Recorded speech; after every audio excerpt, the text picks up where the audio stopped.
రూపాయికి రూపాయికి షాపుకు పోతే చాక్లెట్ వస్తుందో లేదో నాకైతే తెలియదు, కానీ ఆంధ్ర రాష్ట్రంలో మాత్రం రూపాయికి భూములు, కోట్ల విలువ చేసే భూములు మాత్రం వస్తూ ఉన్నాయి. చంద్రబాబు నాయుడు గారి పరిపాలన ఎలా ఉంది అన్నది నాకన్నా కూడా, మీలో ఎవరికి మైక్ ఇచ్చినా కూడా నాకన్నా చక్కగా చెప్తారు. ఈరోజు మనకు కనిపించేటివి ఏమిటి అని అంటే, సూపర్ 6లు అన్నాడు, సూపర్ 7లు అన్నాడు ఎన్నికలకు ముందు. ఇంటింటికి వెళ్ళి ప్రతి ఇంటికి బాండ్లు ఇచ్చినాడు. ఆ బాండ్ల మీద పవన్ కళ్యాణ్ గారి సంతకము, ఈయన సంతకము, ఇద్దరు సంతకాలు పెట్టిన బాండ్లు ఇచ్చినారు. త్రికరణ శుద్ధితో మేమిద్దరం కలిసి ప్రమాణం చేస్తూ ఉన్నాము, జూన్ 2024 నుంచి మీ ప్రతి ఇంటికి ఇవన్నీ వస్తాయి అని చెప్పి ఏకంగా బాండ్లు ఇచ్చినారు. అలాంటి బాండ్లు ఇచ్చి సూపర్ 6లు, సూపర్ 7లు అని చెప్పి ఇవాళ అవన్నీ కూడా పూర్తిగా మోసాలుగానే మిగిలిపోయిన పరిస్థితుల మధ్య ఈరోజు మనం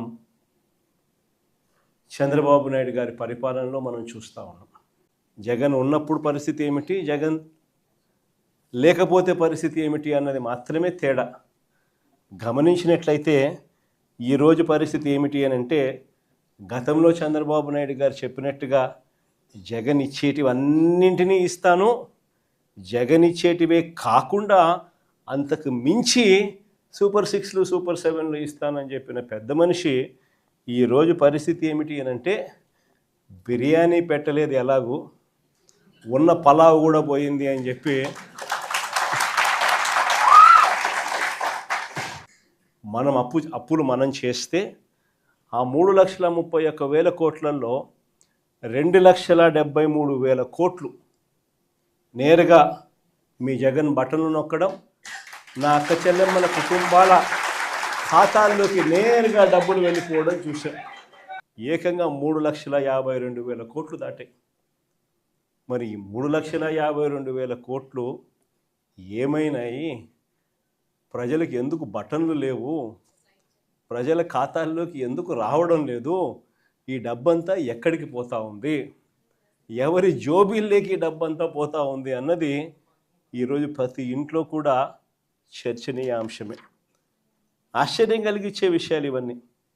మన హయాంలో మనం ఎలా చేయగలిగాము, జగన్ హయాంలో జగన్ ఎలా చేయగలిగాడు, జగన్ వెళ్ళిన తర్వాత చంద్రబాబు నాయుడు ఎందుకు చేయలేకపోతా ఉన్నాడు అన్నది ఈరోజు ప్రతి ఇంట్లో కూడా చర్చ జరుగుతూ ఉంది. ఎందుకో తెలుసా? జగన్ చేయగలిగాడు, చంద్రబాబు నాయుడు ఎందుకు చేయలేకపోతా ఉన్నాడు? కారణం ఒకటే, రాష్ట్రానికి రావాల్సిన ఆదాయాలు జగన్ హయాంలో పుష్కలంగా రాష్ట్రానికి సంబంధించిన ఆదాయాలు రాష్ట్రానికి వచ్చేటివి. ఈరోజు చంద్రబాబు నాయుడు గారి హయాంలో ఎక్కడ చూసినా కానీ దోచుకో, పంచుకో, తినుకో. ఎక్కడ చూసినా ఈరోజు కనిపించేది ఏమిటి? Liquor mafia. ఎక్కడ చూసినా లిక్కర్ మాఫియా. ఏ గ్రామంలో చూసినా బెల్ట్ షాపులు. 1 కాదు, 2 కాదు, 3 కాదు, 4 కాదు. మళ్ళీ పోలీసుల దగ్గరుండి ఆ బెల్ట్ షాపులు అమ్మించే కార్యక్రమం. అక్కడి నుంచి మొదలు పెడితే ఇసుక, మట్టి, సిలికా, క్వాడ్సు, లాటరైటు, గ్రెనైటు, చివరికి చికెన్ అమ్మాలన్నా కూడా వీళ్ళకి రావాల్సింది వీళ్ళకి ఇస్తేనే చికెన్ అమ్ముతా ఉన్నారు మార్కెట్లో. వీళ్ళకు పీపీఏలు, పవర్ పర్చేస్ అగ్రిమెంట్స్. మన హయాంలో మన ₹2.49 రైతులకు మరో 25-30 సంవత్సరాల పాటు ఉచిత కరెంట్ అన్నది రైతులకు ఒక హక్కుగా, రాష్ట్ర ప్రభుత్వం మీద భారం పడకుండా రైతులకు ఒక హక్కుగా అందించాలన్న ఆరాటంతో ₹2.49కే మనం పీపీఏలు చేస్తే, ఆ రోజు నానా యాగి చేసిన వీళ్ళు ఈరోజు ₹4.60 పీపీఏ చేస్తూ ఉన్నారు. ఇంతకుముందంతా వర్కులు చేస్తే బిల్లు ఇచ్చే పరిస్థితి. ఇక్కడ చంద్రబాబు నాయుడు హయాంలో వర్కులు చేయాల్సిన పనిలే. కాంట్రాక్టర్లు మనోళ్ళే, మనకు సంబంధించిన వాళ్ళే. ఈనాడు బలుసు ఇల్లే, అంతా ఇల్లే. అడ్వాన్సు 10%, ఒక్కొక్కరికి 6,000 కోట్లు వర్కులు, అంటే ఒక్కొక్కరికి 600 కోట్లు అడ్వాన్సులు. వర్కులు చేయడం కదా దేవుడు వరకు, ఫస్ట్ మొబిలైజేషన్ అడ్వాన్సులు 600 కోట్లు ఒక్కొక్కరికి. ఈ స్థాయిలో దోచేస్తూ ఉన్నారు. ఈరోజు రైతులకు ఏ పంటకు గిట్టుబాటు ధర రాని పరిస్థితి. ఈరోజు రైతులకు ఉచిత పంటల బీమా గాలికి ఎగిరిపోయిన పరిస్థితి.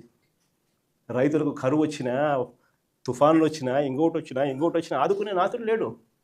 వాళ్ళ కర్మ అంతే అన్న పరిస్థితి, వదిలేసిన పరిస్థితి.